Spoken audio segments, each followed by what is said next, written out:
tertúlia. Meu boa tarde aí para todos e todas. Hoje é dia 27 de novembro de 2010, sábado. O verbete é o 1760. Tem 5 páginas, 38 logias e 9 máximas. O tema é sazonalidade. A especialidade é meteorologia. Definição. A sazonalidade é o conjunto das transformações cíclicas de estado, comportamento ou aspecto, de acordo com as mudanças de estações de ano, em especial da mudança verão-inverno. A sazonalidade intrafísica favorecendo o exercício da flexibilidade pensênica, o aproveitamento das estações do ano na dinamização das atividades pessoais, a influência do tempo na autodisposição da consciência lúcida, as mudanças meteorológicas e a vida da pessoa, o ciclo sazonal ao determinar mudanças na rotina diuturna humana, a influência das estações do ano nas viagens pessoais, as datas comemorativas, as influências sazonais fisiológicas e psicológicas no holossoma, a ausência de sazonalidade extrafísica, as autossugestões quanto à sazonalidade, diagnosticando a parapsicose pós-dessomática da consciência. Na argumentologia, nós temos a tabelologia com o cotejo de 15 ocorrências características das 2 estações mais radicais do ano, o verão e o inverno, a fim de se compreender melhor a sazonalidade. Logo em seguida tem a taxologia com 12 categorias de sazonalidades básicas, incluindo usos e costumes antagônicos. É bom ver os antagonismos que tem aqui, são 12 antagonismos. Na remissologia nós temos, dentre os 15 verbetes, destacamos aproveitamento do tempo, cronoevoluciologia, data relevante, dia matemático, turno intelectual. Esse turno intelectual tem criado muito problema para a turma aí, mas tem também modificado a vida de muita gente que eu conheço. A condição do aproveitamento da sazonalidade na vida intrafísica depende basicamente da auto-organização da consciência lúcida quando dedicada à manutenção do alto desempenho elevado. Você sabe aproveitar a dinamização das próprias atividades de acordo com as estações do ano? Ou precisa de retificações nos planejamentos pessoais? É muito importante a estação do ano na vida das pessoas. Pergunta. Em minha vida toda, sinto que sofri com pessoas manipuladoras que se aproveitavam de minha passividade. Hoje estou bem mais forte nesse quesito. No entanto, o déficit que sofri é muito grande e tenho ficado preocupado com minha situação financeira, que nunca mudou. Sempre fui patologicamente dependente em algum nível. Sonho com o momento em que sobrará dinheiro para que possa gastar comigo mesmo e com meus filhos. O problema é que sou paciente, persistente, determinado e tenho me focado mais em qualificar minha auto-organização. Então lhe pergunto, o que falta? Esperar? O senhor pode ver se tem algum assédio que eu possa agir contra de forma a me calçar melhor? Não, o que eu vejo em você é auto-organização. Você precisa de melhorar a sua auto-organização. Colocar o prioritário na frente, colocar num papel no bolso e seguir tudo que tiver lá. Não interessa, pode estar chovendo canivete lá fora. Você tem que seguir aquilo que está marcado. Olhar bem essa auto-organização. A mudança de paraprocedência só acontece a partir da consciência ter curso intermissivo? Não, eu não sei se tem outros, agora eu te garanto. O curso intermissivo realmente é radical, positivo, funcional. Ele exerce influência positiva, de modo que a pessoa acaba mudando mesmo a paraprocedência, não tem jeito. a diferença fica muito radical, muito extrema. Em países mais evoluídos, a tendência é haver uma padronização do clima. Por quê? Olha, tudo indica que sim, porque as tendências mais sérias, predominantes nas comunex elevadas, é permanecer uma condição mais ou menos harmônica, homogênea e persistente, permanente. No livro que é a Conscienciologia, há um método bem descrito sobre como instalar o EV. Ao tentar fazer subir e descer as energias da cabeça aos pés por 10 vezes, ocorreu que logo na segunda vez que subia as energias até a cabeça, senti uma sensação de leveza e suaves balanços da esquerda para a direita, no corpo todo como numa rede. Depois instalei o balonamento. Pelo fato de não ter ocorrido as 10 subidas e descidas, quer dizer que essas sensações que tive não eram o EV. Uma observação curiosa é que as minhas pernas ficam formigando. As energias ali ocorrem sem que eu pense nelas, nas pernas, como que se manifestasse por vontade própria. Posso estar concentrando energia na cabeça, que as energias das pernas se manifestam sem que eu faça algo para tal. O que é isso? Faz parte também do processo do EV? Faz. Você está em desenvolvimento, insista, não desista. Agora, ó, vai por mim, faz as 10 vezes. E esse negócio das suas pernas está errado. Você está mexendo com um processo que não tem nada que ver. Isso aí é mioclonia que está dando alteração, que precisa de equalizar, assentar, harmonizar as suas energias. Isso é alteração do chakra. Na questão das pernas aí, é o sexo chakra e o umbigo chakra. É o que acontece mais. Insista, não desista, que você está no caminho certo. Aqui para você. Eu quero dizer para vocês que amanhã, domingo, lá no discernimento, vai haver o meeting para expansão da Invexologia 2010 até 2012. Isso é da Assinvex. Então tem um cronograma. Começa às 10 para as 9 da manhã e acaba às 17h30 com lanche de encerramento. Agora, as apresentações vão de tal maneira que primeiro tem os projetos das áreas, depois a primeira, segunda e a terceira rodada de debates e, no fim, a apresentação de resultado. Está muito bem feito. Isso aqui é a auto-organização que eu estava falando aí com o nosso amigo, ó.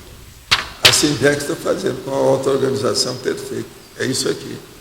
Projetos, debates, resultados. Tudo em cima do lance. Não é reunionite. Isso é funcionalidade. Agora, logo em seguida, existe o coroamento do trabalho da Sinvex com o serviço aí do professor Marcos, que é o nosso gerente do Cine Clube, que vai apresentar o mundo de Sofia. Eu quero dizer que Sofia não é a minha menina, não.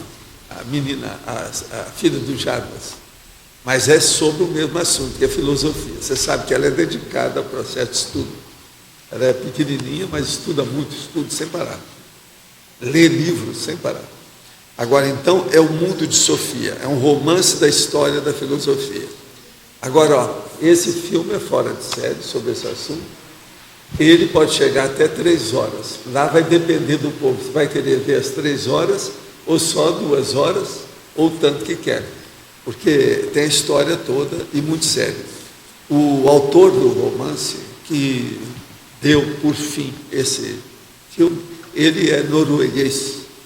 O nome dele é Jostein Gaarder. Então, é um negócio sério. O Mundo de Sofia. Sessão nesse domingo, 28/11, às 20h30, no auditório do Discernimento.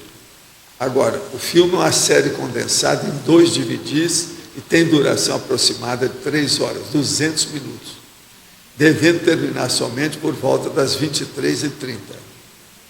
Tentaremos iniciar a projeção às 20h15, está falando aqui. Agora, aqui tem uma sinopse. Então, ele encerra o meeting da infecciologia. De modo que está um programa para ninguém botar defeito. Negócio muito sério. Você passa aí para cima para mim? Obrigado.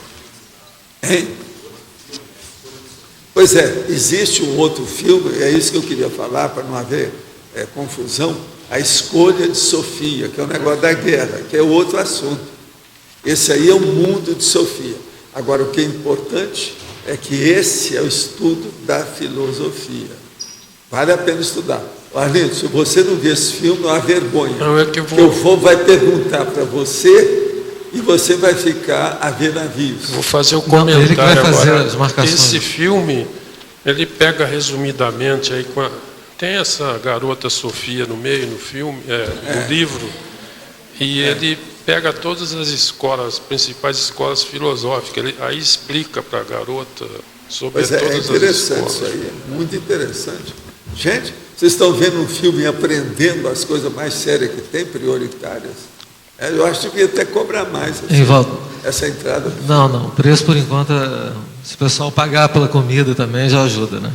A gente está cobrando só a entrada, na verdade, né? A comida é opcional. Mas, Valdo, o pessoal da Sinvex foi quem recomendou, né? O pessoal assistiu, acho que no último final de semana. O Emanuel conseguiu uma cópia boa, né? Uma cópia válida original com a Miriam Sanches, que é muito difícil de arrumar, que não seja pirata, né? Então, por isso a gente vai passar. Agora, eu vou tentar arrumar, lá quem já foi no Cineclube sabe que antes da sessão tem a energossomática, uma dinâmica. Eu vou tentar arrumar um auditório, deixar tudo pronto para começar entre 8 e 8h15. Se tiver alguém querendo ver na íntegra, eu vou passar. E daqui a 2 semanas a gente passa a segunda parte também para os outros. Vamos ver o que dá, né? Vamos ver o que é. Isso. Veja só como é que a plateia está dominando a projeção. Impressionante isso aí. Agora, hoje, como nós estamos estudando aí a sazonalidade, eu queria falar sobre a experiência da eficiência, ou a pessoa alcançar a eficácia. Então, eu queria dar só uma ideia, que não tem parte nenhuma. Você quer fazer uma experiência com você para ver como é que você é em matéria de eficácia ou eficiência? Inclusive a Rosa, etc., tal, Arlindo, o nosso amigo que ainda não chegou, que é o chefe. O problema todo é o seguinte: quanto tempo você demora para extrair um grão de gergelim de dentro da sua pasta? São coisas muito simples que parecem complexas. Eu vou ler tudo de novo. Quanto tempo você demora para extrair um grão de gergelim que caiu dentro da sua pasta?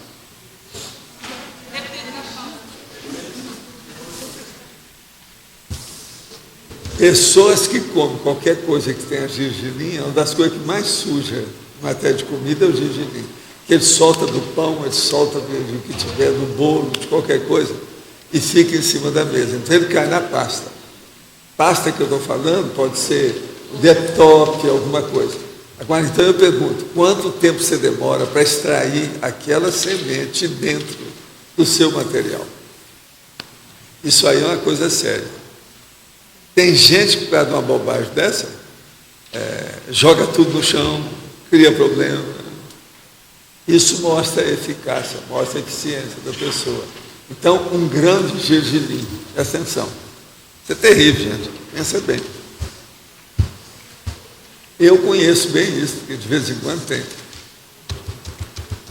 Eu já descobri aqui numa das minhas pastas que eu trouxe para cá, tinha um grão de gergelim debaixo. Agora, como ela às vezes ela é transparente, você tem que saber se está de que lado. Porque pasta às vezes tem muito material. Onde é que está? Agora eu olhei e falei assim, você não me engana. E fui direto onde estava.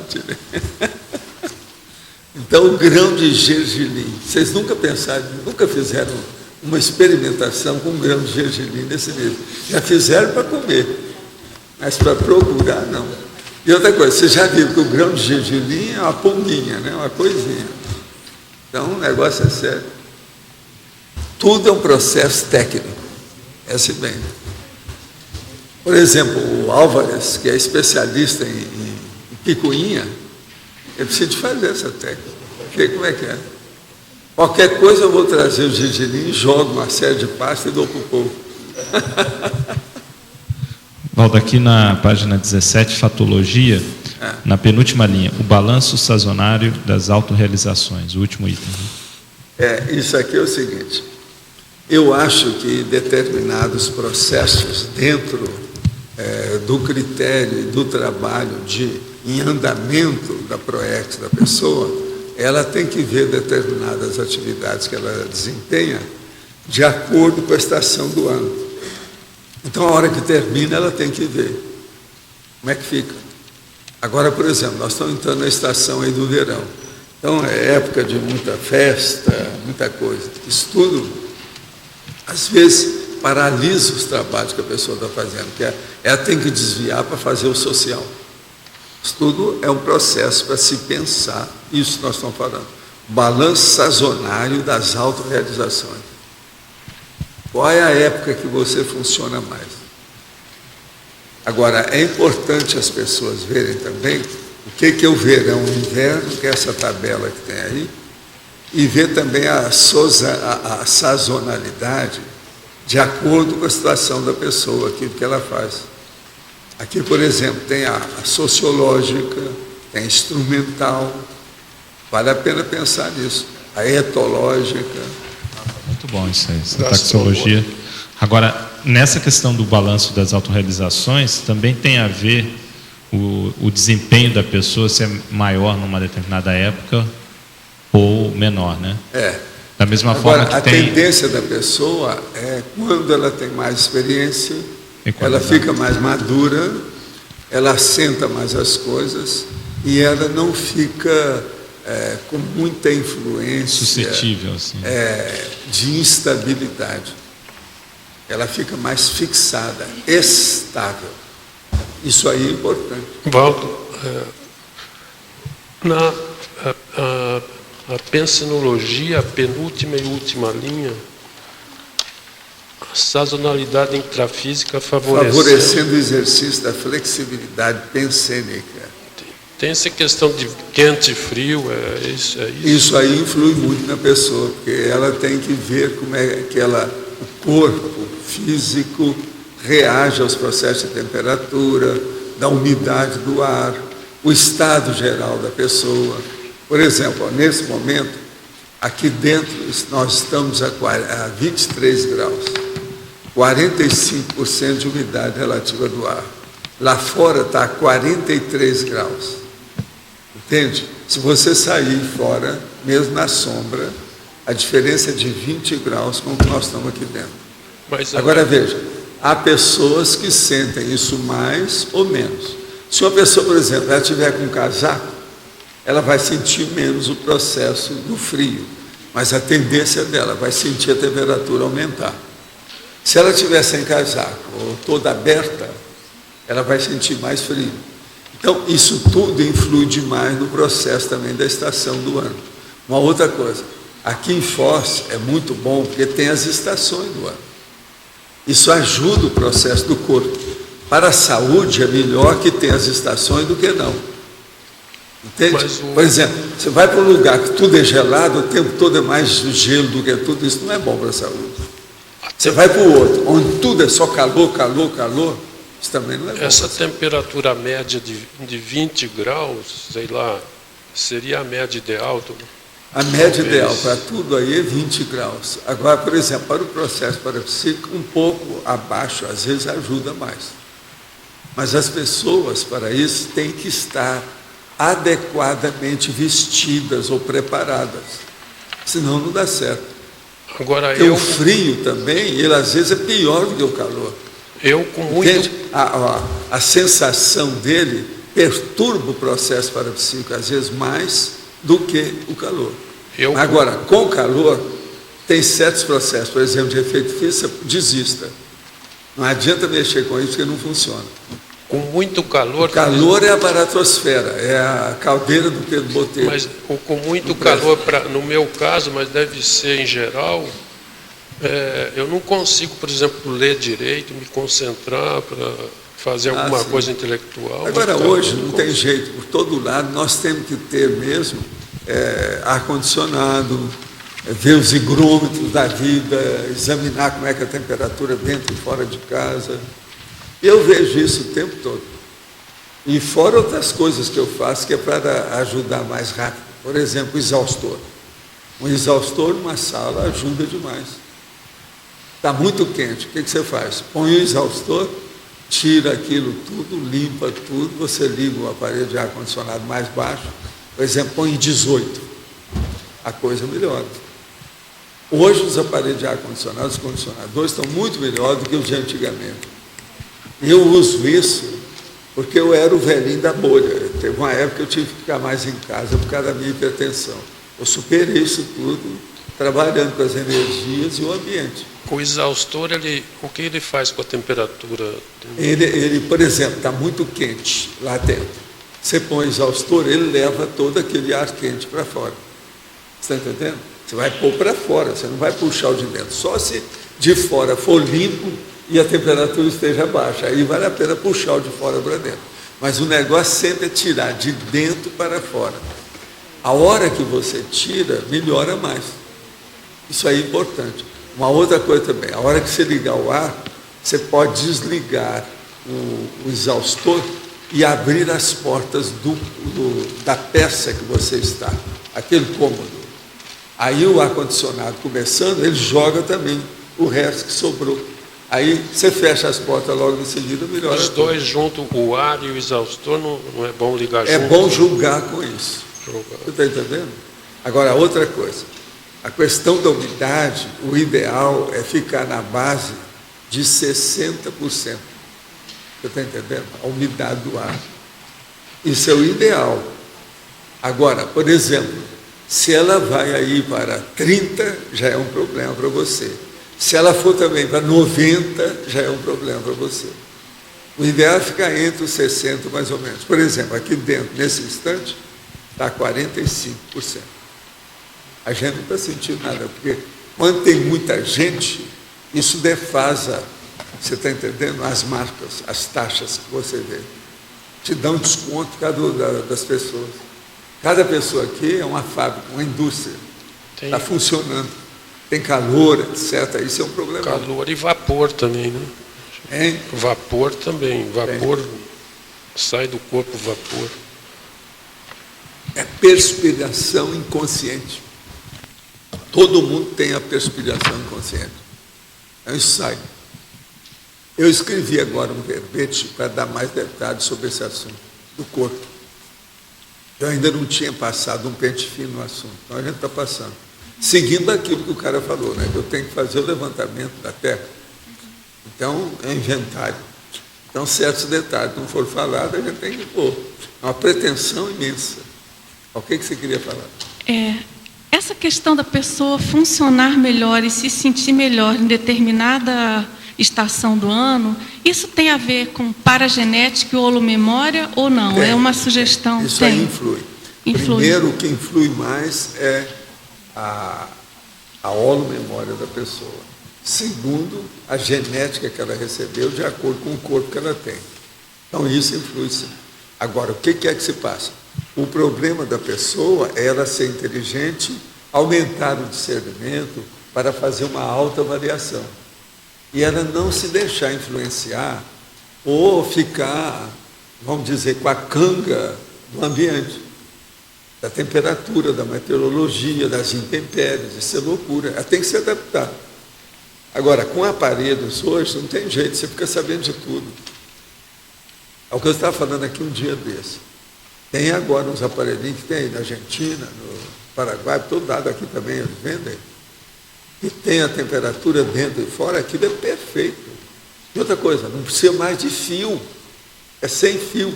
Já evoluíram muito, você já viu esse aparelho, né? Tem um agora pequenininho, todo bonitinho, certo? É relógio, cronômetro, tudo, e tem tudo ali. Mas o de dentro e o de fora. Agora, eu já estive vendo com os outros que eu tinha, esse é perfeito, esse moderno. E sem fio, eu acho aquilo o máximo. Veja bem, esse que eu coloquei, o mais sério, está nas minhas janelas de aço. Sabe a janela de aço lá do quarto? Que é a grandona. Aquilo lá não passa nem bala. Entende? Como é que ele percebe tudo? Eu precisava desse sensoriamento na minha cabeça.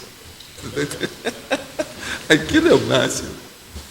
São os aparelhos modernos, você está entendendo? Mas agora é muito importante a gente ver isso.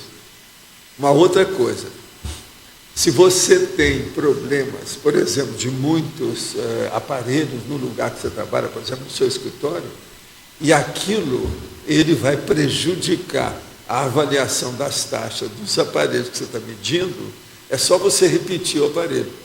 Você põe um perto dos aparelhos e o outro longe, que aí vai dar diferença de temperatura, qualquer coisa que tem, não tem jeito. Lá pelas tantas, com o passar do tempo, alguns meses vivendo com isso, você sabe tudo que tem. E outra coisa, é muito importante o estudo desses aparelhos com a peça onde você trabalha, para você dar valor para o seu corpo. Então você fica sabendo de tudo. Amanhã você vai tomar um remédio, você sabe como é que seu corpo vai reagir. É isso que falta para o povo de modo geral, você está entendendo? Paciente da medicina, esse povo não tem noção de juntar, por exemplo, o alimento com o remédio, com a temperatura, com o processo da umidade do ar. Você está entendendo? A influência da atmosfera. Agora, o que é engraçado, eu já falei aqui uma vez, vou falar de novo. Devido ao meu processo de hipertensão, há muitos anos eu falo assim, a temperatura influi em quem é hipertenso. E outra coisa séria é a pressão atmosférica. O meu avô falava isso, mas ele não tinha noção nenhuma daquilo. Agora, eu fui examinar comigo quando eu estava e cheguei a essa conclusão. Hoje, já tem uma escola que já admite. Eles fizeram pesquisa e realmente constataram que realmente a pressão atmosférica, tudo isso influi. Então, é muito importante ver o higrômetro, o termômetro, você está entendendo? Esses ômetros todos. É muito importante isso na vida moderna nossa, não tem jeito. Agora, eu uso todos os recursos possíveis para ter uma ideia aproximada da minha realidade do momento. Então, isso eu atesto e também programo. Eu faço uma programação no aplicação do ectoplasma. Vocês estão entendendo, não? Porque, de acordo com o que eu vejo no exterior, eu vejo o que é que eu tenho que fazer. Se eu vou mexer com efeito físico, por exemplo, se eu estou exteriorizando energia para alguma coisa muito séria, eu vejo o que eu preciso. Isso eu posso contrabalançar depois com a água que eu tomo, com a comida que eu vou comer, alguma coisa para compensar a perda, aquilo que eu dei. Não entendi muito não, você pode aprofundar Escuta mais? só.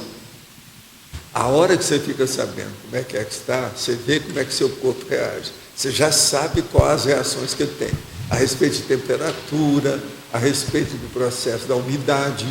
A umidade, por exemplo, tem gente que não percebe isso. Ela está sentindo frio. No entanto, não era para estar sentindo. Mas vai olhar, a umidade do ar está carregada, está braba. Entende? Ela não percebeu. Então, ela não sabe reagir com isso. Agora, se uma pessoa dessa vai mexer naquele ambiente, dentro daquele contexto, naquele nível daquelas taxas, com ectoplasmia, isso vai dar mais problema para ela. Você está entendendo? Então, nós temos que dar uns descontos no processo da parte física para contrabalançar os efeitos físicos da pessoa. Outra coisa, todos esses aparelhos, eu estou falando, você veja bem, o cara lá, eu fui falar aquele negócio de não usar nada na cabeça, falaram, mas você não gosta de aparelho? Eu estou falando agora, eu que gosto de aparelho, só que eu não sou burro, de estar usando uns que eu vou virar Robocop, que vai me criar problema na minha sensibilidade, que a cabeça é que manda. Sua consciência é o que está acima do tampo, aqui, ó, é o tampo da cabeça, que está acima aqui, ó, do seu nariz. Mas tudo é bicho, é animal, daqui para baixo. Então, o que é que se passa? O cara falou assim, mas você não liga para os aparelhos? Não, eu é que ligo mais. Só que tem, porque eu não vou no bico. Então, veja, olha o tanto de aparelho que eu estou falando para vocês aqui, mas, no entanto, não tem nenhum que mexa com a cabeça. Nada disso. Para permanecer a sinalética, a sensibilidade da cabeça maior. Agora, veja, a maioria de vocês aí, ó, não tem zumbido no ouvido, não tem dor de cabeça, não tem nada. Vocês são virgens, puros, 0 quilômetro, em matéria de pensilidade. No entanto, a maioria está em matéria de parapsiquismo. Você está entendendo o que quer dizer? Então precisava de começar a unir a autopensionização com o autoparapsiquismo. Agora, com esses aparelhos, esse negócio todo, como é que a pessoa vai desenvolver? Né? Virando tudo Robocop aí? Tudo é máquina. É uma dificuldade. Você não acha que é difícil? Você que está mexendo nas 40 manobras, tem que falar isso lá de vez em quando, explicar. Olha bem. E outra coisa, não deixar o povo usar muito troço na cabeça. Senão não adianta nada. Você está falando no deserto, julgando pérolas aos porcos. Pois é. Tem muito disso. Tem muito disso. Mas quem é que estava aí com o... É você? O professor podia explicar melhor o trinômio autodisponibilidade, ensejo, conjuntura? Está na segunda linha, trinomiologia. Disponibilidade, ensejo e conjuntura. O caso é o seguinte: se você permanecer mais tempo com a prestatividade para fazer a coisa nova, quer dizer, você está com predisposição, está disponível para isso, quando aparecer a oportunidade, você supera o processo da conjuntura. Entende? O ensejo, a opção, a oportunidade, chegou é a hora, a ensancha, como diz a pessoa, entende? Tem certas pessoas aí que gostam de usar a palavra ensancha, é a hora que chegou, deu, caiu no goto, em cima do lance. Então veja, se você está com essa disponibilidade, vem o ensejo, você ultrapassa a conjuntura. A conjuntura não vai pegar você, você sobrepaira o contingenciamento. Entendeu? Que no caso aqui o percalço, a adversidade, o travão, o obstáculo, e por aí vai. Que no caso é a sazonalidade, né? É. Agora, por isso que a sazonalidade, nesse caso, é preciso a gente estudar o tempo para ter uma visão disso. Escuta uma coisa. Você vai ficar até o fim aí hoje? Eu quero perguntar uma coisa para você. Mas você entendeu isso aí, Luiz? É por aí. Agora, a conjuntura, a gente tem sempre que enfrentar a conjuntura. Se há uma predisposição sua, já é meio caminho andado para você superar qualquer obstáculo que aparecer. Agora, veja, isso é que eu chamo que é o espírito da coisa, da determinologia. A pessoa determinada, ela tem que ver isso aí, ela tem que examinar isso aí. É a disposição, ou predisposição, ou disponibilidade dela perante o que ela tem que enfrentar como problema. Você está entendendo? Para arranjar uma solução adequada. Isso é importante. Se a pessoa começa a entender esses detalhes aí, entende? Entendi. Ela supera isso com maior facilidade. Agora, o tempo, a sazonalidade, é preciso ser estudada, não tem outro jeito. Entende? Professor Valdo? Sim. Aqui. Por que o senhor relacionou aqui na tabela, no item 12, o verão com intrafisicalidade e o inverno com extrafisicalidade? O problema é o seguinte, deixa eu explicar. É muito importante a gente ver o processo do tempo nos extremos, que é o verão e o processo do inverno. Durante muito tempo, dentro da sociologia, da filosofia e da ciência de modo geral, os intelectuais achavam que tudo que era abaixo do setentrião, ou seja, do norte, do hemisfério norte, que tudo era burro. Então, que não dava certo.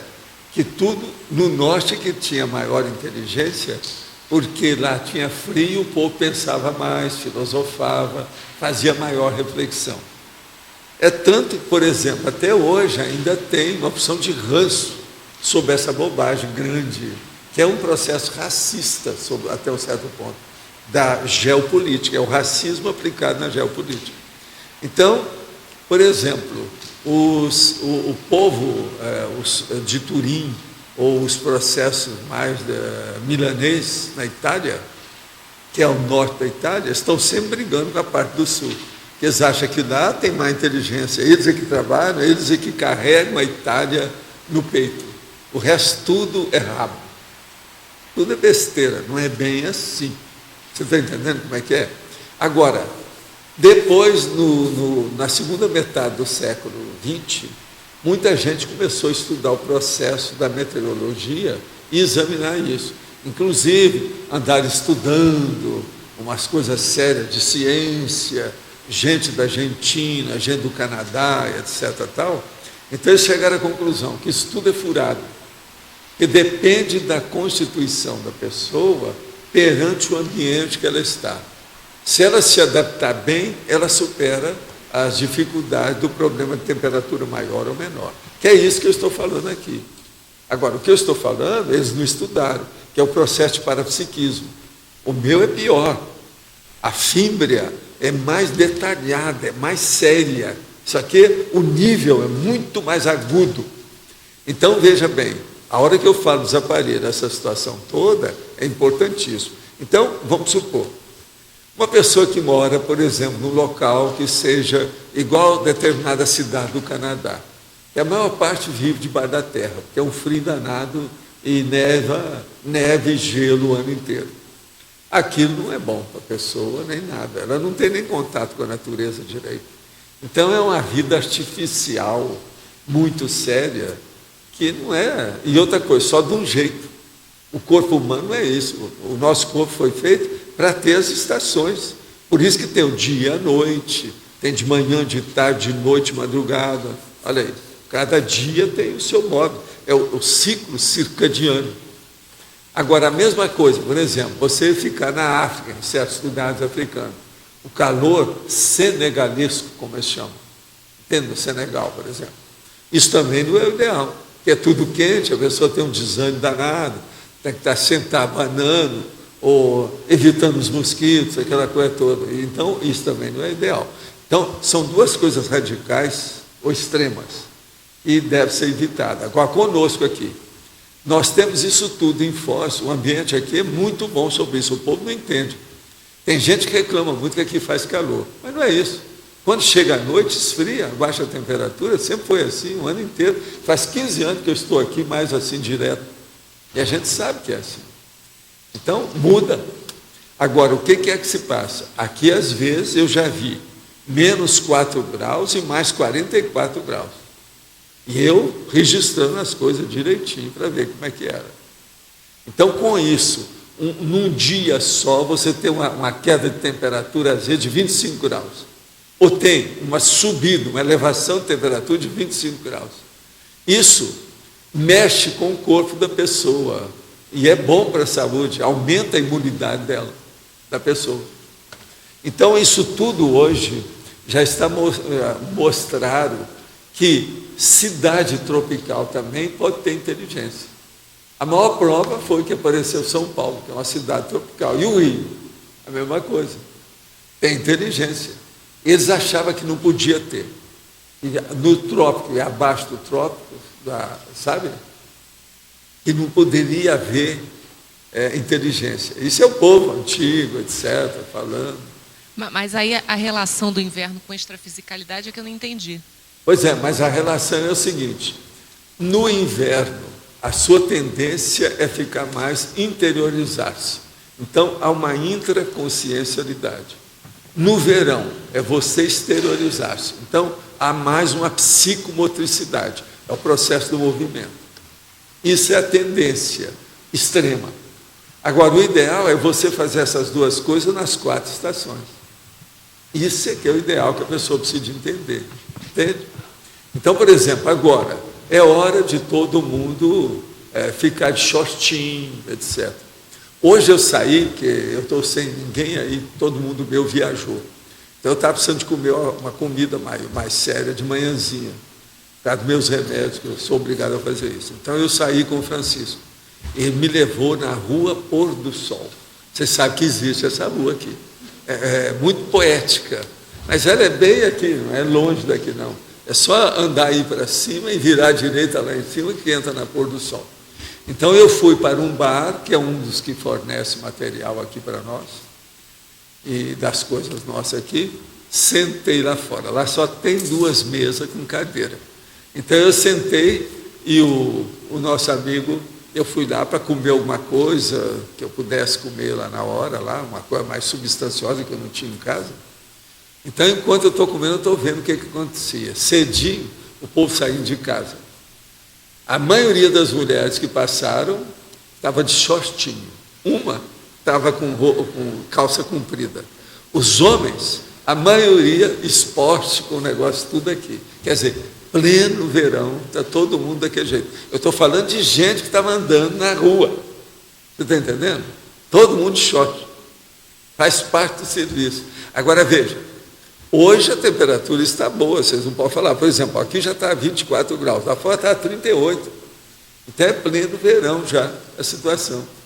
Então você veja como é a reação do povo com isso. Está entendendo como é que é?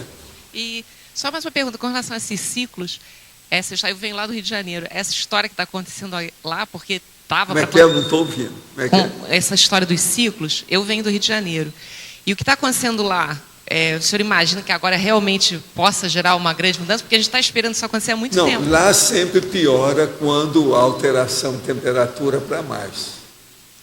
O Rio não esfria à noite. Lá é assim, é quente dia e noite, dia e noite, dia e noite. Em janeiro é o que é o mês mais quente que tem. Eu morei no Rio mais de 30 anos. Quando eu estava viajando, eu estava lá. Eu sei tudo sobre o Rio. E outra coisa, eu morei em Ipanema, né? Um dos melhores lugares, junto da praia. Eu levantava às 4 horas da manhã para andar na praia, para você ter uma ideia. Eu andava quase sempre alguns quilômetros. Você está entendendo? Dia sim, dia não. Uma manhã sim, uma manhã não. Isso durante muitos anos. Depois eu deixei, porque eu vi que o Rio estava ficando alterado, estava deteriorando tudo, então caí fora. E é o que está agora. Eles agora estão tomando as providências sérias, para ver se melhora o Rio. Agora, o Rio, sem aparelho de ar-condicionado, ninguém vive bem. E é impossível desenvolver o parapsiquismo se não tiver aparelho lá. O Rio precisa disso. Aqui em Foz, com jeito, a pessoa pode ir sem aparelho, mas mesmo assim eu recomendo que use aparelho para desenvolver o parapsiquismo. São aparelhos do ambiente, para melhorar o corpo humano da pessoa. Com isso, ela reage melhor. As reações são mais corretas, entende? Da realidade. Obrigada. Agora aqui, o professor disse em tertulias passadas que dorme 5 a 6 horas por dia e que demorou 2 anos para isso. O senhor teve que mudar algo em sua alimentação? Quais são as contraindicações dessa mudança? Não. O que eu estou falando é o seguinte, não é que eu demorei 2 anos para isso, não. A pessoa, para chegar numa condição dessa, ela tem que demorar, no mínimo, uns 2 anos, e às vezes até mais. Ela não pode deixar, por exemplo, uma pessoa dorme regularmente aí de 8 a 7 horas por dia. Isso é uma pessoa normal. Isso é a média da maioria aí. Hoje eles recomendam que a pessoa deve dormir no mínimo 7 horas. Então, para a pessoa deixar 1 hora, ela passar de 7 para 6 horas, ela precisa de trabalhar muito para aquilo não afetar a vida dela. Não afetar o sono, não afetar a saúde, não afetar, vamos dizer, os órgãos e sistemas do corpo dela. Então, isso é muito importante para quem vai entrar nessa história, se quer mudar o tempo. Agora, outra coisa, a pessoa deve fazer isso usando o mental soma. O mental soma equilibra mais os sistemas do corpo. Então, se ela vai trabalhar intelectualmente, isso ajuda. E ela deve julgar esse processo para a noite, que é um período de mais tranquilidade, quando abaixa a temperatura, tem mais silêncio, a pessoa pode ficar mais em si mesma, dentro do seu escritório. Então, é muito importante pensar isso. Não pode ser de uma hora para outra, não.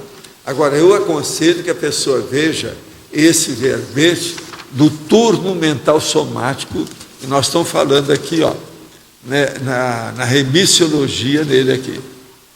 Turno intelectual, mental somatologia homeostático. É só procurar o turno intelectual, que isso aí ajuda a pessoa a entender o que nós estamos falando.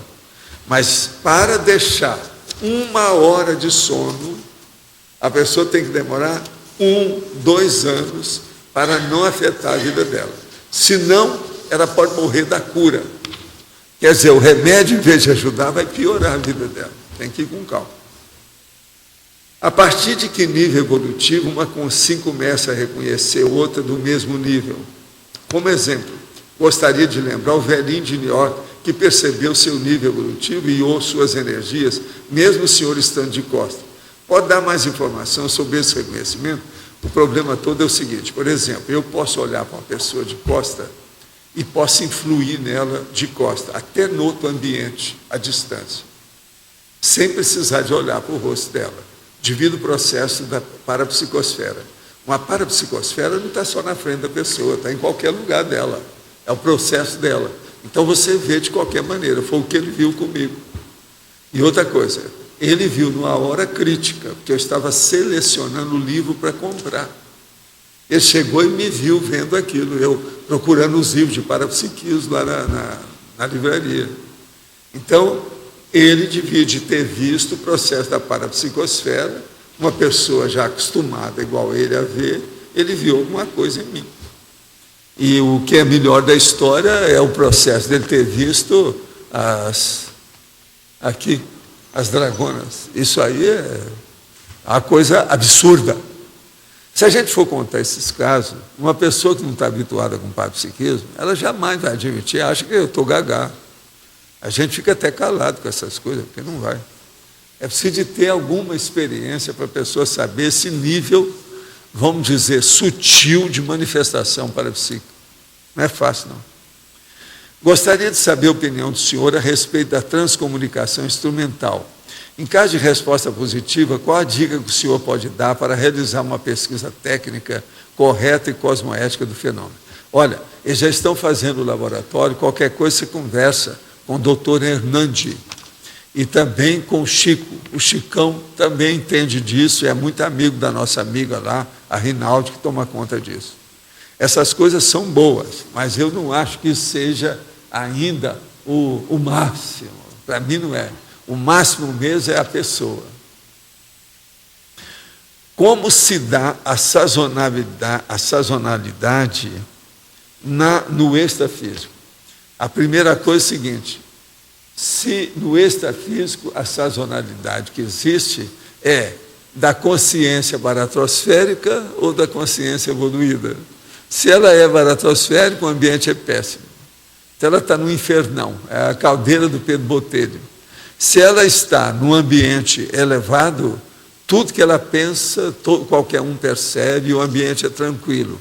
Aquilo faz a pessoa ter mais hiperacuidade, holomaturidade. Agora, me chamo Adriana Lopes. Essa é charada a sua Adriana. Nasci em Concórdia, Santa Catarina, Brasil. E moro na Itália, em Belluno, há quase 6 anos. Tenho com frequência visto números que repetidamente aparecem em relógio, targa de carros ou placas, número telefônico, especialmente números 1111 e 1117. O senhor pode me dizer algo sobre isso? Pode ser uma sinalética? Não consigo relacionar com nada. Olha aqui, primeira coisa, há uma sinalética no seu nome, né? Que aqui nós temos a Adriana Lopes, que é uma das que mais trabalha comigo. Nesse instante ela não está comigo, porque ela está num trabalho de dar aula à distância. Ela está na itinerância. Ela foi a Porto Alegre, está dando aula lá. Mas é a Adriana Lopes, igualzinho você. De modo que tem lá a sua razão. Você tem uma xará do primeiro e do segundo nome. Não é isso? Então é bichará. Bichará. Quer dizer, é um bicho. É uma bicha. Bichará.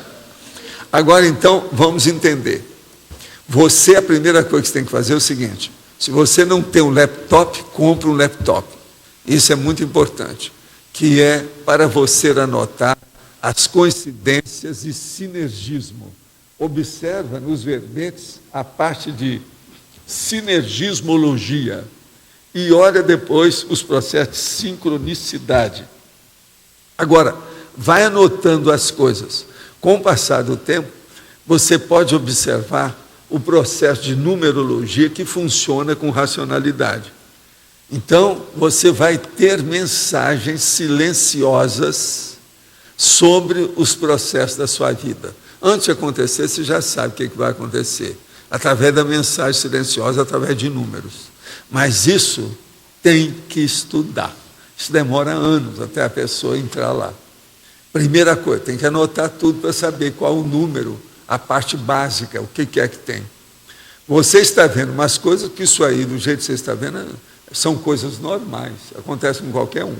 Agora, se você começar a anotar, pode ser que a numerologia alcance um outro nível. Quando há mudança de temperatura para calor e uma ativação maior no chakra da cabeça do que nos demais, seria alguma sinalética específica ou cada caso é um caso? Não, tem que examinar. A temperatura para calor, mudança, etc. tal, tem que ver tudo e anotar tudo para a pessoa ver dentro da sinalética o que é. E temperatura é um item, é um fator, é um agente que influi no processo, mas é um só, é pequeno. Tem muito mais coisa junto com isso. Moro no interior de São Paulo e em minha cidade a temperatura é por volta de 40 graus Celsius. Praticamente não temos inverno. Essa temperatura pode influenciar na instalação do EV? Totalmente. Como trabalhar com as energias, principalmente quando estamos fora do ar-condicionado? A relação com aparadores pode ser alterada e as consciências, tudo isso pode ser alterado. Agora, o problema é o seguinte, use pouco a roupa quando estiver fora. Né? Lembre-se, não fica pelada, porque senão o delegado te pega. Não é isso? O senhor disse que o fato de as energias se manifestarem nas pernas significa desequilíbrio dos chakras. Eu posso solucionar esse problema de desequilíbrio somente com a insistência no EV ou tem que equilibrar de outra maneira para ter sucesso posterior na instalação do EV?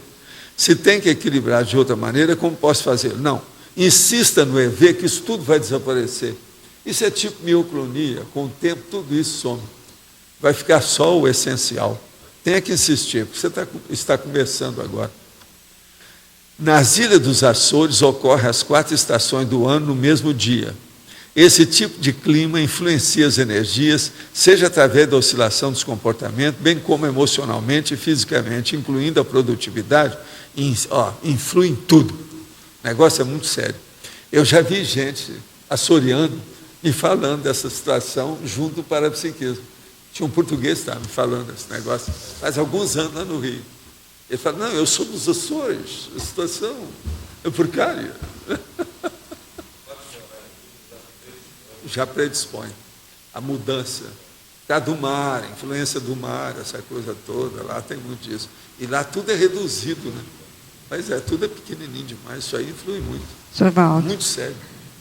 Sim. Sr. Valdo. Na parapatologia, primeira página, o senhor pode comentar o último item da parapatologia?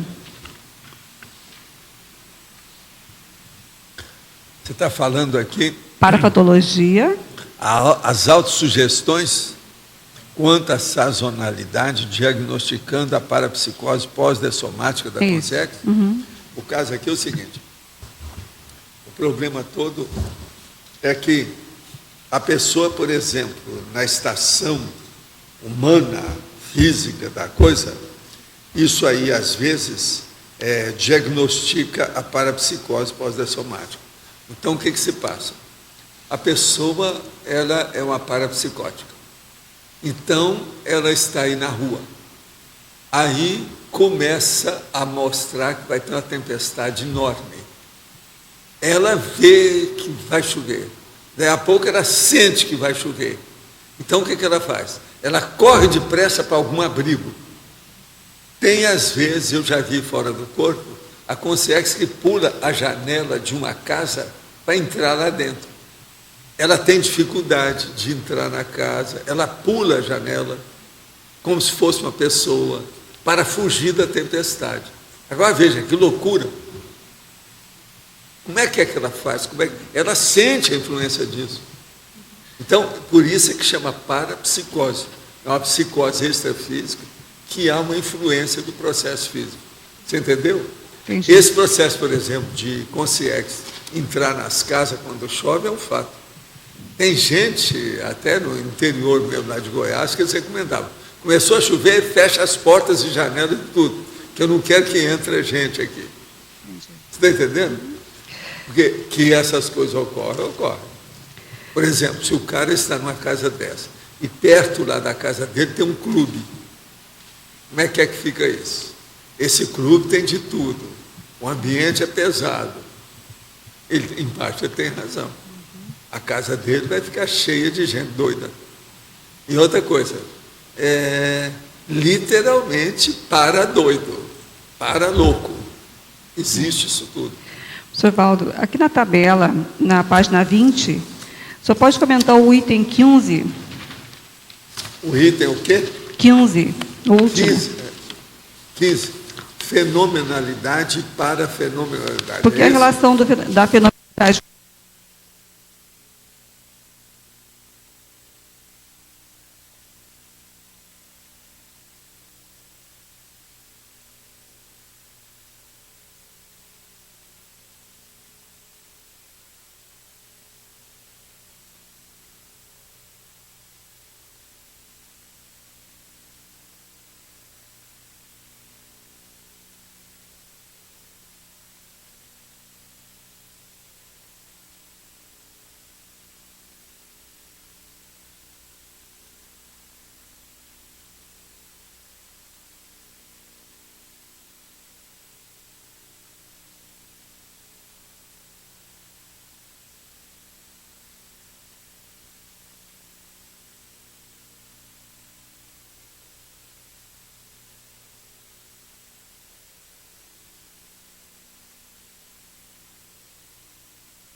vezes é 4, às vezes é 5. Então, o que eu faço? Eu ligo a temperatura, porque na hora que eu acordei, 4 horas depois, ela já está 23, 24, 24,1, entende?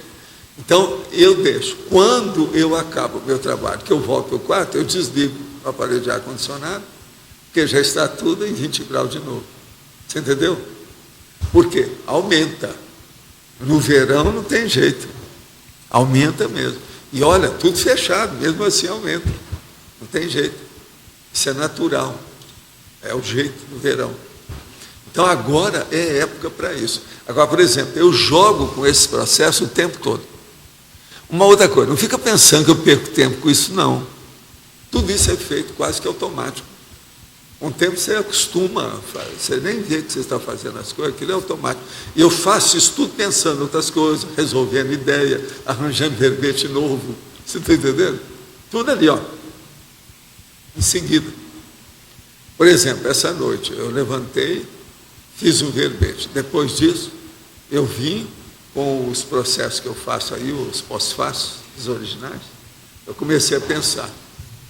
Dá um jeito de dar uma ideia de um convite aos intermissivistas. Então eu fiz um verbete, estou começando a fazer. Já tem 40 itens. Convite aos intermissivistas. O que é? Que a conscienciologia, o seu curso intermissivo e o evoluciólogo convoca você como intermissivista. Para quê? Então, esse aí, nós vamos debater isso muito, que eu vou trazer 40 itens que a pessoa é convidada a participar, a fazer. Entende? Agora, tudo isso, eu penso, vou escrevendo rapidinho aquilo que eu penso, depois faço consulta no meu material. O último agora, eu fui lá para a Epígrafe, lá na livraria, peguei um livro meu do Conscienciograma e fui olhar tudo que está. A 20ª pergunta de cada folha. Lá eu precisei de arranjar mais 9, eu arranjei as 9. No 100, eu dei um por um e vi. Estou mostrando para você como é que são as ideias, porque não dá, você gasta muito tempo de pensar até juntar tudo que você precisa. Se você pegar um critério desse, agora, por exemplo, veja bem, eu fui olhar lá, em 100 perguntas que tem lá no fim do Serenão, a gente vê o que é que serve para o intermissivista. Eu descobri 9 que eram boas e coloquei. Eu já tinha 33, eu estou com 42. Agora já posso fazer 40. Entende? Agora, por exemplo, o que é essa convocação? Então, eu estou usando o verbo. Então, a gente está convidando o intermissivista. Então, por exemplo,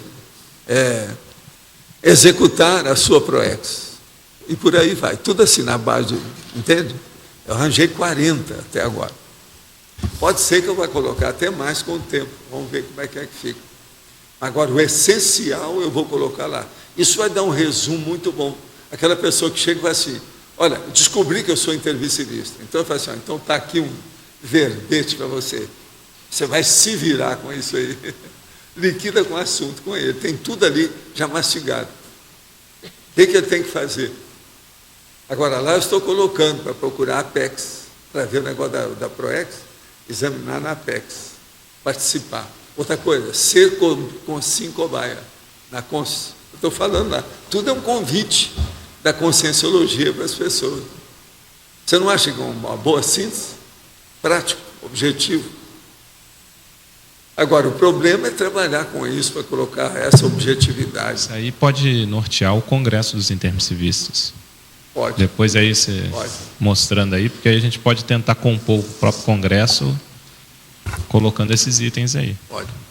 Agora, se tiver mais itens, porque eu ainda não pensei muito, isso tudo foi feito em cima do lance, tudo rapidinho. Se tiver mais, eu aumento lá a lista, entende? Tudo a partir de um verbo. Agora, eu não quero repetir verbo nenhum. Até agora tem 40 verbos diferentes. Você entendeu, né? O que eu estou falando? Agora, isso é ajudar o povo. Hein? Isso pode dar o curso, sim. Pode colar com o Congresso, Valdo, pode ser no Congresso. De repente. Vocês vão ver que é muito bom isso aí. Pelas coisas que eu vi. Perfeito. Professor? Agora, ó, só agora que eu posso fazer isso. Se eu fizesse isso há 15 anos, aí o negócio não ia dar certo. O povo ainda não está preparado para isso. Agora não, a turma já está preparada para isso, já cabe bem ali, entender a situação. Sabe como é que é? Sim. Professor? Agora tem a máscara. Aqui. Sim. Eu, dentro disso que o senhor está colocando, e a sazonalidade, eu queria que o senhor abordasse um pouco do tempo ou período ideal para o intermissivista, o inversor estar trabalhando ou revendo um conscienciograma, o seu mater pensene pessoal, as atividades do desenvolvimento da sua ProEx. Não, o caso todo é o seguinte, tem que examinar, e esses dados que a Apex hoje usa, que é baseado também lá no manual da ProEx, que é ver o que é o curto prazo, o médio prazo, o longo prazo e até o longuíssimo prazo, que é o processo que entra, por exemplo, o auto-revezamento multiexistencial, etc. Então, a pessoa tem que ver isso de acordo com a época, a idade, a faixa etária, o trabalho profissional dela ali dentro. E ela vai plotar, ela vai colocar em cima disso, ela vai tabular o que ela está fazendo. Com isso, ela tem um quadro sinótico do desenvolvimento do trabalho dela todo. Agora, hoje, nós já temos o processo da Evolucim, que começa com as crianças. Em seguida, tem a Sinvex, que mexe aí com os jovens. Hoje tem a reaprendência, que também estimula o problema da turma de adolescente. Logo em seguida, tem a turma da Apex, que está mexendo com o povo da meia-idade. Logo depois, tem a turma da Longevitar, que está mexendo com o povo da terceira e quarta idade. E em seguida, tem a dessomatologia. Aí nós temos 6 bases, com 6 instituições conscienciocêntricas. A pessoa pode escolher. Agora, tudo começa na Evolucim. Você já passou para a Evolucim, está na Sindex. Olha bem como é que fica. Agora, seria bom você dar, como diz o cara, uma bisoiada, você está entendendo? Urubucervar como está a reaprendência. Para ver, por exemplo, aquele negócio do pai, da reaprendência. Isso aí pode ajudar você também. Agora, veja, ele é um gigante, né? Grandão. Vai falar que ele está na Sinvex com aquela barba, olha só. Ele impõe uma presença, uma força presencial danada. Fica em pé para o povo ver o seu tamanho, deixa eu ver. Fica aí, amigo, faz favor. Eu vi esse cara desde pequeno, eu sei como é que é, olha lá. Tá bom. Ele é do partido do César Cordione, né? É a turma dos gigantões. Quer dizer, eu não estou falando, o gigantão é o gato lá de casa, não é isso. Mas ele é um gatão. O problema é esse. O problema é esse. Agora, eu estou chamando o gatão também lá de Titão. Que é o Tito. Porque a gata, às vezes, eu chamo ela de Titinha. Ele é o Titão.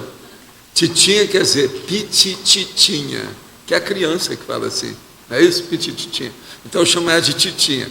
Agora, esse aí é o Titão, porque daquele jeito não tem jeito. Professor Valdo. 2 pessoas não conheciam o gato. Acabou a tertúlia aqui anteontem, pediram para ir lá ver o gato, né? Eu levei 50 fotografias, foram tirar do gato, o gato se desmanchando de tudo quanto é jeito, e o povo fica enorme, né? Ele tem aquele tamanho, 84 centímetros. Quando ele estica mais, fica maior ainda, né? Parece, né? Estica. Agora, é uma jaguatirica mansa.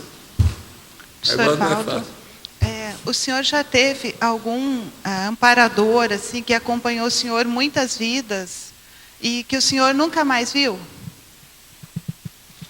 Olha, é difícil a gente ver, porque tem muitos desses que eu não vejo há algum tempo, porque a gente está mexendo com outras coisas. É preciso ir com calma. Agora, por exemplo, Quando eles aparecem, eles mesmos às vezes se manifestam e mostram a realidade como é que é.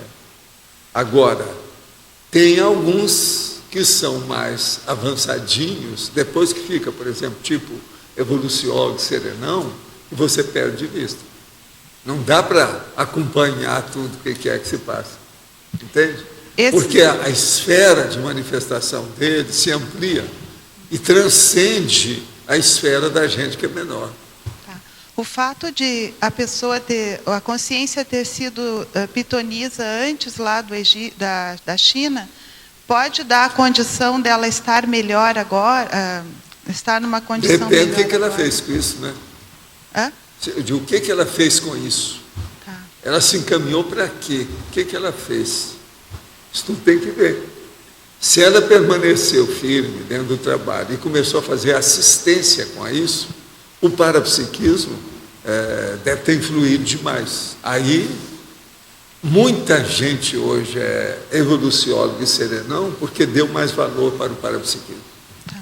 Isso é uma regra, eles mesmos falam isso, sabe? Os médiuns que trabalham no espiritismo, eles, a desassim é uma coisa que eles não conhecem como termo. Aquilo ajuda, mas é que o espiritismo tem uma coisa, ele limita, ele é limitado. Uhum. Chega num certo ponto, não passa daquilo, porque não há pesquisa. Tá. Então, o mal do espiritismo é justamente isso. Isso foi um dos motivos que eu deixei tudo. Qual é o momento que o médium espírita começa a perceber que aquilo ali não atende mais a ele? A hora que ele vê que precisa de mexer com os chakras. É uma das coisas que eu vejo mais. Eu não entendi. Por exemplo, chega aquele médium, uma mulher ou um homem para mim. Então ele chega para mim e fala assim, faz 25 anos que eu dou passo no centro espírita. Aí eu mexo com ele assim, com energia, para ele sentir. Ele às vezes está bloqueado. Ele só sente de acordo com o guia cego que manipula ele. Então aí eu começo a mexer com as coisas até ele vir e fala com ele assim, olha, eu vou mexer num chakra seu, vê se você sente. Então põe várias pessoas juntas. Eu fiz muito dessa experiência com um monte de gente. Foi por isso que alguns deixaram o movimento espírita. Então eu ponho várias pessoas que têm sensibilidade em torno. E falo assim, eu vou mexer num determinado chakra. As 3 pessoas de fora falam assim, foi o chakra tal. Ele não sentiu nada. Você está entendendo? Por quê? Porque ele é pau mandado. Ele não tem, eles não ensinam a ele que ele tem que desenvolver por ele. Ele tem que ser pau mandado. Ele tem que seguir aquilo que eles mandam. Então, é cego, é guia cego, não adianta nada. Tá. Então, isso é um limite. Chega num ponto que a pessoa só fica presa naquilo. Qualquer coisa que ela faz, ela tem uma raia. Ela não sai do curral. Aquele curral é a Federação, Jesus Cristo, Allan Kardec. Você está entendendo? Mesmo eles tendo contato constante com o parapsiquismo e achando que estão fazendo assistência... Mas contato constante com o parapsiquismo, quem é que não tem? Todo mundo tem. Uns mais do que outros, todo mundo tem.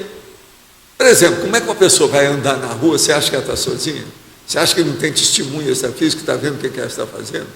Você acha que não tem gente que às vezes está acompanhando tudo que ela está fazendo? Nós estamos assim de testemunha. Mas é 9 por 1. Há médiuns que sabem quem é o seu amparador. Eu já vi nas dinâmicas. Não é bem amparador. Ela sabe, às vezes, o médium sabe qual é o guia cego dele. Se o guia cego dele... olha bem as filigranas, os detalhes, as nuances, as filigranadas do parapsiquismo. Uma pessoa geralmente é bronca. Ela é tapada. Você está entendendo? Ela não desenvolve aquilo, ela não vê as nuances. Então, esses grandes fenômenos mais sutis, você está entendendo?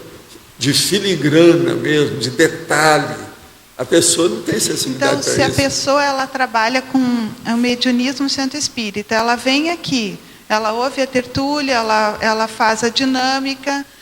O que faria ela? Qual a percepção dela que faria com que ela... Ela às vezes ela muda porque o amparador entrou e falou com o guia cego. Não, agora vamos mudar essa pessoa.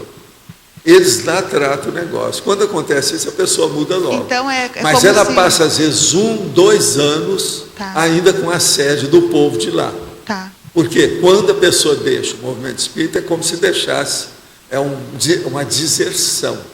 Está deixando o exército, a guerra. E a religião não pode perder soldado, a guerra tem que continuar. O senhor falou que quem é o médium, quando ele é assediado, ele não é assistencial. Então, seria o caso dele perceber que ele não está mais conseguindo fazer assistência. Não, às vezes ele vai ver que tem alguma coisa, né? Tem boi na linha, como a gente fala. Tem alguma coisa que está acontecendo diferente. O médium sabe. Agora, quando as pessoas chegam que tem amparador, a gente vê logo. E há uma tendência de mudança mesmo muito grande. É como se o amparador esperasse a mudança da pessoa. Não, todo mundo está esperando isso, porque tem que esperar que ela chegue num nível que esteja predisposta àquela mudança, porque eles não fazem estupro evolutivo, eles deixam a pessoa. Tem gente que chega aqui para falar comigo e fala assim, você deve continuar no terreiro mesmo. Vai lá, seu processo é lá, você está se sentindo bem, não deve sair. É o caminho da pessoa. O dia que você resolver crescer é outra coisa. Mas tem gente que vem aqui para falar comigo só por curiosidade, né? Só isso, fica só por isso mesmo. Isso aí a gente mostra logo para a pessoa. Em parafatologia, poderia falar a respeito do aspecto das autossugestões quanto à sazonalidade, diagnosticando a parapsicose. Eu acabei de falar aí há pouco, que é o processo da pessoa que vai chover, a consciência fica arranjando um lugar, se esconder da chuva, sendo que é uma bobagem. A chuva não tem nada a ver com ela. Consultei a autoobservação e não encontrei na enciclopédia. O senhor poderia dar uma palhinha sobre o referido verbete? Isso aí tem que ver qual que é o verbete que está querendo. Autoobservação. E não encontrei na enciclopédia. O que é que seria esse verbete que a pessoa está falando? Vocês têm uma ideia? Olha, seria bom você esclarecer mais, o seu pedido está muito obscuro. Estou praticando o EV e percebo que algumas coisas estão acontecendo comigo. Às vezes, quando faço o EV, sinto pressão nas têmporas. Isso é normal? A minha libido tem aumentado. Por que isso ocorre? Percebo que estou exercendo inconsciente atração ou sedução em mulheres. Estou recebendo convites sexuais de mulheres, situações essas que antes de praticar o EV não acontecia. É impressão minha ou o que está acontecendo? Isso tudo talvez seria bom se eu não fosse casado. Olha, o que está acontecendo é que você está vendo? Ele não está fazendo ainda TENEPS e já está com Santo Antônio. Você está entendendo? Isso é que é o negócio. Companheiro, deixa eu te explicar. Quando nós começamos a expor o processo do que é a TENEPS, tinha mulher que chegava e me dava presente, porque ela estava engastalhada lá e solteirona, invicta durante anos. Começou a fazer a TENEPS, melhorava o processo, cada energia, os órgãos do sistema do corpo, ela fica mais atraente, a força presencial aumenta, a equilibra a hora que ela chega, ela melhora os espaços aonde ela vai. Com isso, então, é lógico que ela vai ter mais atração. Então, as mulheres acabam se casando depois dessa. Então, eles consideram que TENEPS e Santo Antônio é tudo um junto do outro. O santo casamenteiro é a TENEPS. São as pessoas que falam isso. Agora, ele aqui está com isso do ponto de vista de ser homem e outra coisa, ele é casado. Então, a primeira coisa, observa bem o seu comportamento. É o problema da conduta, é etologia. Tem que examinar o que é que você está fazendo com isso. Que a sua força presencial está sendo aumentada para melhor. Mas o processo da atração é inevitável, é mais atraente. Bom, sim. Você disse agora há pouco que muita gente hoje é evoluciólogo e seja não em função de ter priorizado o parapsiquismo. Você pode falar um pouquinho mais? Eles falam para mim o seguinte, que muitos desenvolveram mais depressa a hora que atingiram a meta de fazer a progressão do parapsiquismo deles. Com esse desenvolvimento, a pessoa potencializou. Você está entendendo? A evolução. Agora, é um fato, eu tenho explicado isso aqui tudo para vocês, eu estudei isso demais. Por isso que é uma pena o Espiritismo. Eu falava isso tudo. Porque o Espiritismo vai. Tem uma opção de coisa até correta, mas chega num certo ponto para tudo, porque tem uma raia, não deixa passar. Há um travão. É a seita cristã, não deixa nada evoluir. Então, é duro esse processo de seita, não funciona. Então, o problema nosso, nós temos que ter liberdade total. Você não vê nada da conscienciologia proibindo isso ou proibindo aquilo, não. A gente dá recomendação. Olha, o Urubucero é isso. Se você fizer isso, o resultado é esse. Se fizer desse modo, o resultado é esse. Te vira, o problema é seu. Olha bem o que você vai fazer. Então, essa liberdade de expressão, de manifestação, de desenvolvimento, de evolução, não tem nas seitas. É isso que falta. É o que nós, aqui é diferente. Agora, por exemplo, por que o parapsiquismo realmente ele potencializa a evolução da pessoa? Por quê? Você vai mexer diretamente com a sua paraprocedência, que é a sua realidade. Tudo que você está fazendo aqui é temporário, é superficial. Você está aqui como Paulo André, mas você é a consciência que veio de determinada paraprocedência. Aquilo é o seu domicílio real. Como é que fica? Então, a hora que você tem uma visão, que o cosmorama disso, que é a cosmovisão dessa história, que você vê aquilo tudo, a panorâmica da sua realidade, tudo melhora. Você vai ter mais incentivo, estímulo, motivação para poder trabalhar as suas coisas. Você vai procurar os trafores. Você vai querer conquistar determinados níveis ou patamares que você ainda não conseguiu. Porque você vê o valor daquilo. Como o negócio é bom, é um bom negócio. Você está entendendo? Você vê a vantagem, o proveito do esforço, do alto esforço. Então isso muda tudo. E é o que a gente nota aí. Ó. O processo do EV muda a vida das pessoas. Agora, tem que ser o EV baseado no princípio da descrença. A pessoa tem que fazer a experiência por ela, sem dependência de ninguém. Então a primeira coisa que eu falo é o seguinte: o seu amparador, ele não comanda tudo seu, não. Ele comanda, por exemplo, na questão da tenese, ele comanda a assistência que se faz às consciências. Mas ele não comanda a sua vida. Quem comanda a sua vida é você. Agora, em relação com o amparador extrafísico, você amplia a sua visão para comandar você. Aí muda tudo de figura. Mas ele não tem canga em cima de ninguém. Então, um amparador, ele é um técnico. Ele mostra a realidade. A pessoa segue ou não, o problema é dela. Então, isso é muito diferente de ter um dogma. Você está entendendo? Que seja uma coisa peremptória, dogmática, que mande. Não tem isso. Outra coisa, o que eu falo aqui, por exemplo, não é o Magister Dicti. Só porque o professor falou, todo mundo tem que seguir. Não tem disso. O que eu falo é o seguinte, é o princípio da descrença. A pessoa tem que fazer a experiência por ela, tirar as conclusões por si. Olha bem como é que é. Por isso que eu falo, não vão no meu bico. Vocês têm que questionar o que eu faço. Isso é o princípio da descrença. Não vão naquilo que eu escrevi no livro. Tem que desancar, criticar, combater aquela situação se a pessoa achar que vale a pena. Então, esse processo da pessoa arranjar o status quo de si mesma é muito importante. Então, a pessoa vai procurar aquele grau, aquele nível que ela... Não, isso aqui eu reconheço. Eu já vivenciei isso. Isso aqui eu admito. Eu não creio em nada, não acredito em nada, não me interessa. Eu vivenciei. Então, acabou. Por exemplo, a troca desse verbo, colocar ao vivenciar, ou experienciar, no lugar de crer e de acreditar, muda todo o destino da consciência. Isso é a base de tudo. A base de tudo nosso da conscienciologia está nisso. Por isso, com a boa parte de vocês vieram aqui devido ao princípio da descrença. Porque não tem imposição nenhuma.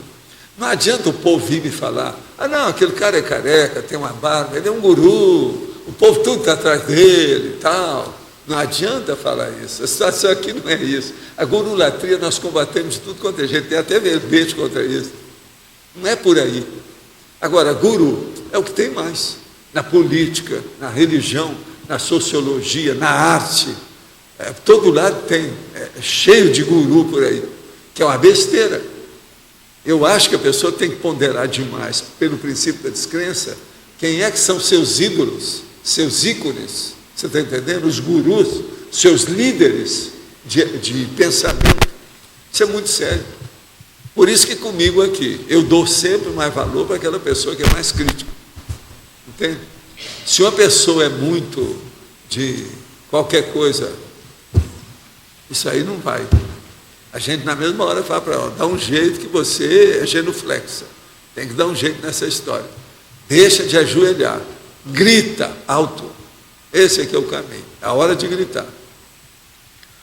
Professor, você pode falar um pouco sobre essa parte de o tempo que a gente fica na nossa paraprocedência, no período intermissivo, e o tempo que a gente fica no curso intermissivo? Como é que é isso? A gente passa um tempo lá no curso intermissivo, depois volta? Como é isso? Todo com vocês que aconteceu, o que interessa é você examinar o que aconteceu com vocês. Uma boa parte de vocês estava na sua paraprocedência. Alguns melhor do que os outros, etc., vários níveis dessas comunidades extrafísicas. Agora aí veio o curso intermissivo, todo mundo foi para o curso intermissivo, aí já mudou tudo. Na hora que houve o curso intermissivo, muitos de vocês, por isso vocês estão aqui, já foram encaminhados para ressomar, vocês renasceram. Então, aquele processo da procedência, a paraprocedência, ficou secundária. Se de ver agora o que é que você fez depois do curso intermissivo e depois da sua PROEX, para ver depois, quando você dessomar, o que vai acontecer com você. Para onde você vai? Como é que chega? Como é que fica? Porque muda para a procedência? Como é que está? É a mesma pergunta. Pois é, não, aí depende de vocês. Né? Por exemplo, uma pessoa saiu de uma paraprocedência baixa. Chega aqui, ela alcançou o complexo. Ela vai para uma comunex mais elevada, está na cara. E outra coisa, ela às vezes vai chegar lá e vai ver tanta coisa boa, vem aí o evolução e fala assim, olha, você já pode renascer, vamos dar um jeito, não perca tempo. Ela nem fica lá. Então, aquela outra paraprocedência, às vezes ela passou lá uns 30 anos, nessa outra vai passar 3 anos. Então, ficou tudo secundário. O que interessa aí é o ciclo multiexistencial, pessoal, da atividade. Então aí muda tudo. Mas, olha, por exemplo, a gente quer fixar o que a gente aprende no curso intermissivo. Antes da ressoma, a gente, por acaso, já vai direto do curso intermissivo e ressomou, ou a gente volta para a procedência e fixa uma coisa? Né? O que é que tem? Qual foi o trânsito da dessoma? O que aconteceu? Como é que foi o fim da vida dela? Por isso que é muito importante esse processo da ressomatologia, tudo que estão estudando. A longevidade, depende do que é. Eu acho que não é todo mundo que está preparado assim para desencarnar. Você está entendendo? Por exemplo, igual eu. Eu sou um cara que estou preparado para isso há muitos anos. É tanto que eu fazia as viagens já pensando, sei lá o que pode acontecer, o avião pode cair. Tudo eu já estava lá, antenado. Entende? Eu estou pouco ligando. O problema meu é ver o que eu estou fazendo. Me interessa a dimensão. Pensa nisso. Então a pessoa tem que chegar nesse nível, entender isso aí do jeito que nós estamos falando. É o melhor. Não tem lógica? É uma saída. Como é que nós estamos?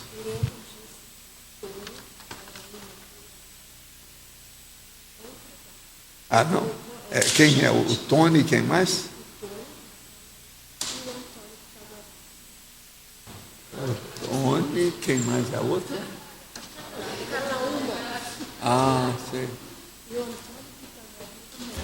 Escuta, o Antônio está ali. O Tony também está. Eles me falaram que vocês não entregaram o verbete. Hein? Agora, Tem o Felipe também, que está aí hoje, né? Onde é que está o Felipe? Ah, já foi? Mas por que você não me falou? A Rose hoje está aí. Devia ter me chamado. Agora a Rose, onde é que está? Ah, está lá. Está escondida atrás lá do laptop. Ô, Rose, você tem até amanhã para entregar o verbete. Tá certo? Nós estávamos atrás de você. Para falar essa realidade aí. Não tem mais ninguém que apareceu aqui hoje? Você olhou todo mundo aqui? Que coisa. Agora, amanhã é domingo, pode ser que vai ter mais gente. Vamos ver com calma, não é isso? Ainda faltam 20 pessoas aqui dentro da lista. Mas a lista era quase 50. Já conseguimos falar com alguns. Agora, eu quero dizer para vocês o seguinte. Hoje nós vamos ter uma nova listagem de 20 verbetes que foi eu que redigi. Tudo indica que nesses próximos 20 dias eles vão terminar e ter mais 20 para nós, então, na próxima, daqui 20 dias, ser os verbetes de vocês. Aí eu acho que vai melhorar, não é isso? A gente pode ver como é que é, porque as pessoas vão aparecer, pode ter mais briga, mais debate. Então vocês guardam bastante o seu latim para isso. Mas não deixa de meter o pau nesse verbete que eu estou fazendo agora. Esses próximos 20 são nossos. Tá certo? Vamos ver como é que fica isso. Eu penso que nesses 20 dias é capaz de completar os 20. Do jeito que está lá, falta pouca coisa. E nós estamos apertando aqui a cabeça dessa turma. Agora, você pensa bem, se esses 50 aqui apresentassem, nós teríamos 2 vezes a listagem de 20. Seriam 40 dias aí do povo. Agora, tem gente que já está fazendo o 4º verbete. E já entregou. Né? A Adriana, eu acho que já estão 4. 3. Não, mas é que tinha mais antes. Tinha outro. Parece que ela já tinha entregue. Então, já tem muita coisa. Pois é. Agora, eu confio em vocês. Vocês estão com a cara de verbetógrafos enorme. Tá certo? Está todo mundo com cara de verbetógrafo. Então, como é que fica? Tem que fazer mesmo, tem que escrever alguma coisa, não tem saída. Vamos esperar isso aí. Agora, o que é engraçado é que tem umas pessoas que realmente não apareceram. Estou olhando aqui, não tem. A gente vê, né? Realmente não apareceram. Estão com medo do rabo de tatu. É isso? Mas olha, sobre a sazonalidade, o que é que ficou obscuro e mal contado? Eu estou vendo que chegou alguém lá em cima. Você não vai falar nada sobre a sazonalidade? Professor, era aqui na frente. Professor, bem aqui na frente. Aqui. Só daquele verbete que a pessoa estava procurando, de autoobservação, será que não é o autovigilância ininterrupta que ela quer? Não, eu não sei, a senhora aí perguntou, mas perguntou tudo no escuro, já não está sabendo o que é. Deixa eu ver o que é. Ela tem que fazer uma pergunta adequada, o jeito que está ali está obscuro, como é que é? Eu não vou raciocinar em cima de hipóteses assim. Hipótese sem pé nem cabeça, não dá, né? Não dá. Tem que trabalhar com isso. Agora, gente, eu não sei se vocês observaram, a taxologia, ninguém falou nisso aqui, eu vou tocar no assunto. Sazonalidade agrícola, o plantio sazonal, as frutas e hortaliças da estação. O antagonismo, sementeira, colheita. Isso aí mexe com você lá, o chefa, SOS, socorro. A sazonalidade cenográfica, a paisagem sazonal, o antagonismo, verdejância, neve. Isso aí mexe com a turma dos filmes, né? A turma toda que está mexendo com o filme aí. Sazonalidade comercial, o consumo sazonal, a renovação do estoque, o antagonismo, lançamento, liquidação. Isso é a turma das empresas, isso mexe com vocês aí. A sazonalidade epistemiológica, as doenças sazonais, o antagonismo, dengue e gripe. Entende? É o processo aí dos médicos, a área da saúde. Sazonalidade etológica, o nomadismo sazonal, o antagonismo, migração e hibernação. Sazonalidade gastronômica, a degustação sazonal, o antagonismo, sorvete, fondue. Agora, sazonalidade instrumental, o aparelho de uso sazonal, o antagonismo, condicionador, ventilador, lareira, aquecedor. Sazonalidade laboral, o emprego sazonal, o recrutamento para vagas temporárias, o antagonismo, alta temporada e baixa temporada. Agora é a alta temporada para mim. Quer dizer, Papai Noel, eu posso trabalhar como Papai Noel. Dá uma nota nesse período, começa agora, até dia 31, por aí, de dezembro. De modo que é a sazonalidade laboral para mim. Agora, sazonalidade sociológica, o evento sazonal, o antagonismo, luau de verão e festival de inverno. Agora é o luau de verão.